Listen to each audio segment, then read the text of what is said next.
এখানে পরিবর্তনের খুব বেশি সুযোগ ছিল না।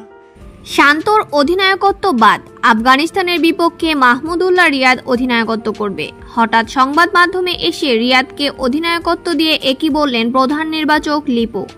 দর্শক, 2 ম্যাচ হেরেও বিদায় বলা হলো না বিশ্বকাপকে। স্বপ্নটা ঝুলে আছে সূক্ষ্ম এক সমীকরণের উপর, আর সেটার জন্য সবার আগে দরকার অস্ট্রেলিয়ার হার। সুপার 8-এর আজকের ম্যাচে অস্ট্রেলিয়া ভারতকে হারালেই বাংলাদেশ বিশ্বকাপ স্বপ্ন পুরোপুরি শেষ হয়ে যাবে। এই ম্যাচে অজিরা জয় পেলে তাদের পয়েন্ট হবে 4। এদিকে সকালেই আফগানিস্তানের বিপক্ষে মাঠে নামছেন বাংলাদেশ।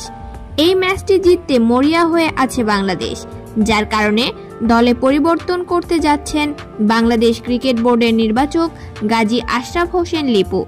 সম্প্রতি একটি গণমাধ্যমকে দেয়া সাক্ষাৎকারে নির্বাচক গাজী আশরাফ হোসেন লিপু বললেন, বিশ্বকাপে প্লেয়াররা ভালো পারফরমেন্স করতে পারছে না, যার জন্য আমি হতাশা প্রকাশ করছি। বিশেষ করে শান্তর উপর আমি ক্ষিপ্ত, তাই শান্তকে অধিনায়কত্ব বাদ দিয়ে মাহমুদুল্লাহ রিয়াদকে অধিনায়কত্ব দেওয়ার ঘোষণা দিচ্ছি।